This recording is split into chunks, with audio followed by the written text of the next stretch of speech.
Avez-vous déjà ressenti cette piqûre lancinante, cette sensation amère qui s'insinue au plus profond de vous, ce sentiment d'être constamment disponible, toujours prêt à répondre aux besoins des autres, mais paradoxalement, jamais vraiment valorisé pour vos efforts? Vous donnez tout, votre temps précieux, chaque minute étant consacrée à aider les autres, à répondre à leurs demandes, à être là quand ils ont besoin de vous. Votre énergie débordante, que vous puisez au plus profond de vous-même, même lorsque vous êtes épuisé, fatigué, à bout de force. Votre cœur généreux, offrant compassion, empathie et un soutien inconditionnel à ceux qui vous entourent. Et pourtant, malgré tout cela, vous êtes invisible. Vous vous sentez transparent, comme si vos efforts passaient inaperçus, comme si votre présence n'avait aucune importance. Vous êtes le premier arrivé, le dernier parti, sacrifiant vos propres besoins et désirs pour le bien-être des autres. Disant toujours oui, toujours aidant, même lorsque cela vous coûte, même lorsque vous n'avez plus rien à donner. Mais plus vous donnez, plus vous vous videz de votre propre substance, plus vous vous éloignez de vos propres aspirations.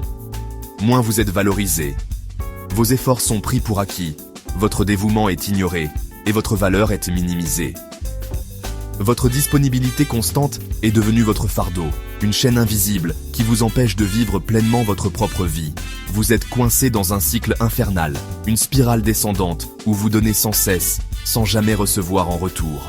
Donnez sans fin, espérant une appréciation, une reconnaissance, un simple merci qui ne vient jamais, vous laissant un sentiment de vide et de frustration. Vous craignez que si vous arrêtez de donner, si vous cessez d'être toujours disponible, vous serez abandonné, rejeté, laissé pour compte. Mais cette peur est un mensonge, une histoire qu'on vous a racontée, une croyance limitante qui vous empêche de vous épanouir. La vérité, ce qui est abondant est négligé, dévalorisé, considéré comme acquis. Ce qui est rare est choyé, valorisé, protégé et admiré pour sa singularité et sa valeur intrinsèque. Il est temps d'arrêter d'être le galet commun, facilement remplaçable et sans valeur apparente. Et de commencer à devenir le diamant rare, unique et précieux que vous êtes réellement.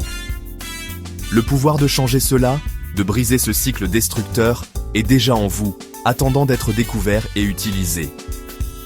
Vous avez juste besoin de le libérer, de lui donner l'opportunité de s'exprimer et de transformer votre vie. Vous n'avez pas besoin de donner plus, vous avez besoin de vous valoriser davantage, de reconnaître votre propre valeur et de vous accorder l'importance que vous méritez. Brisons le cycle. Il est temps de prendre soin de vous. Compte en commun l'or, les diamants, ces symboles d'opulence et de désir, et l'art, en édition limitée, des créations uniques convoitées par les collectionneurs du monde entier. La rareté, c'est le fil conducteur qui relie ces objets de valeur. Leur valeur vient du fait qu'ils sont rares, pas seulement beaux. La beauté est subjective, mais la rareté est un fait quantifiable qui influence directement leur prix et leur attrait. Notre cerveau est programmé pour désirer ce qui est difficile à obtenir. C'est une question de psychologie humaine fondamentale. L'accès limité crée une perception de valeur accrue. Lorsque vous vous rendez infiniment disponible, répondant à chaque appel, chaque message, chaque demande, vous devenez comme l'eau du robinet, toujours là, à portée de main.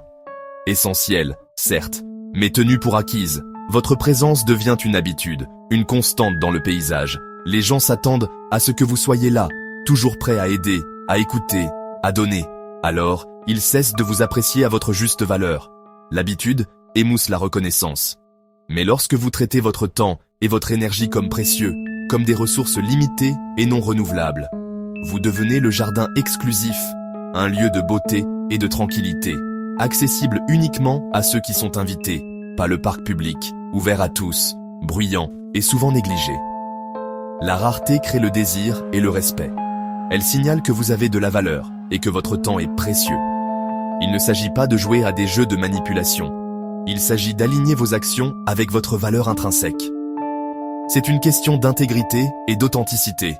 Il faut de la discipline pour arrêter de vous donner gratuitement, pour dire non aux demandes excessives et pour protéger votre énergie.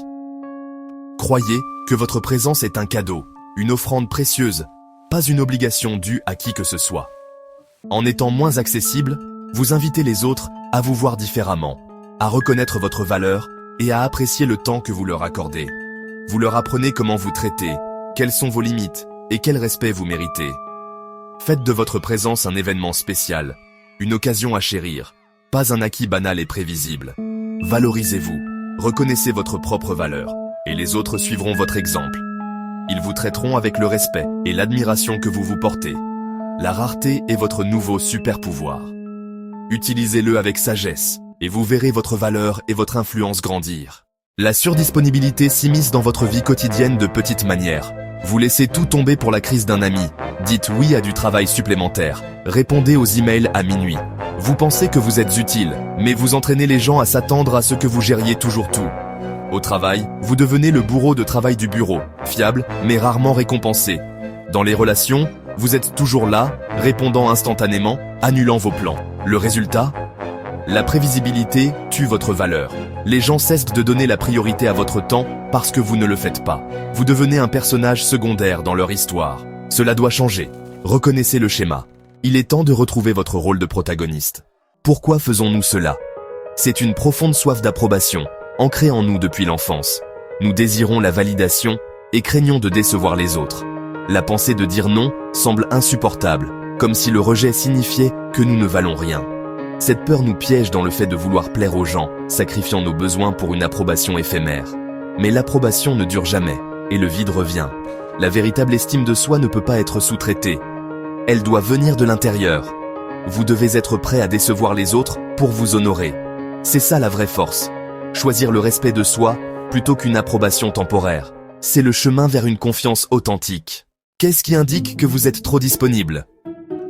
Premièrement, vous êtes une machine à oui, disant oui à tout sans réfléchir. Votre oui perd de sa puissance. Ce n'est plus un choix, juste un réflexe. Deuxièmement, vous êtes le répondeur instantané, répondant à chaque message immédiatement, sacrifiant votre concentration et votre paix. Vous entraînez les gens à s'attendre à un accès instantané. Troisièmement, vous êtes leader compulsif, intervenant pour résoudre les problèmes avant même qu'on ne vous le demande. Vous pensez que vous êtes gentil, mais vous créez une dépendance, pas le respect. Ces habitudes érodent votre valeur. Vous enseignez aux autres que vos limites n'existent pas. Il est temps de désapprendre ces schémas. Remplacez-les par la force, la valeur et le respect de soi. Votre temps est précieux. Traitez-le comme tel, que votre oui ait un sens. Laissez les gens attendre votre attention. Plus vous essayez de plaire à tout le monde, plus vous devenez invisible. Vous vous fondez dans l'arrière-plan, utile mais inaperçu. Pourquoi ? Parce que vous effacez votre propre identité, vos opinions et vos limites. Les gens sont attirés par ceux qui ont du caractère et du respect de soi, pas par des miroirs qui reflètent ce que les autres veulent. Au travail, vous êtes négligé pour le leadership. Dans les relations, vous attirez des preneurs, pas des égaux. Vous cédez votre pouvoir, morceau par morceau. Mais si vous avez créé cette invisibilité, vous pouvez la défaire. Choisissez de vous démarquer, non pas en criant, mais en incarnant une force tranquille. Reprenez votre pouvoir. Commencez aujourd'hui. L'antidote à l'invisibilité est la rareté. It's about becoming someone who is valued and sought after, not someone easily taken for granted. Vous rendre moins disponible. Don't be so quick to offer your time and energy to everyone who asks. Il ne s'agit pas d'être froid, of pushing people away or becoming unapproachable. Il s'agit d'une saine distance et de limites claires. It's about protecting your energy and well-being by defining what you will and will not accept. Commencez par la pause. This is your first line of defense. Avant de dire oui, prenez une inspiration. Don't feel pressured to give an immediate answer. Demandez-vous. Take a moment for introspection. Est-ce que je veux faire ça? Is this something you genuinely desire to do? Or are you simply agreeing out of obligation? Est-ce que ça me sert? Does this align with your goals, values and priorities? Will it leave you feeling drained or fulfilled? Utilisez des phrases comme Equip yourself with polite but firm responses. Laissez-moi vérifier mon emploi du temps. This buys you time and prevents impulsive commitments. Apprenez à dire non. It's a complete sentence. Clairement, calmement, sans culpabilité ni longues explications. You don't owe anyone a lengthy justification for protecting your boundaries. Un non clair est une limite, pas une excuse. It's a statement of your needs and priorities. Au début, c'est effrayant. Stepping outside your comfort zone always is. Mais la plupart des gens l'accepteront. And those who don't are likely the ones who benefited from you not having boundaries in the first place.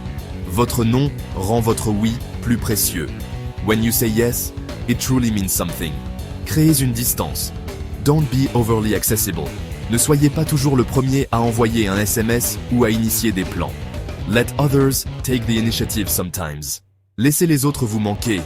Absence makes the heart grow fondé, and it also reminds people of your value. Remplissez votre vie de vos propres passions et intérêts. This makes you a more well-rounded and interesting person. Lorsque vous êtes occupé à vivre pleinement, pursuing your own goals and dreams, vous devenez naturellement rare. Your time and energy become more valuable. Votre énergie se tourne vers l'intérieur, focusing on your own growth and development, alimentant votre propre croissance. You become a force to be reckoned with. C'est ce qui vous rend magnétique. People are drawn to those who are self-assured, independent, and know their worth. Parfois, votre environnement est trop toxique pour de petits changements. Vous fixez des limites, mais les gens résistent, s'accrochant à vos anciens schémas. Le coup le plus puissant ? Changez de terrain de jeu. Quittez les emplois, les amitiés ou les cercles qui vous épuisent et refusent d'honorer votre valeur. Ce n'est pas un échec, c'est du respect de soi. Vous méritez de vous épanouir, pas seulement de survivre. Dans un nouvel environnement, vous avez une table rase. Fixez vos limites dès le premier jour. N'ayez pas peur de quitter les tables où le respect n'est pas servi.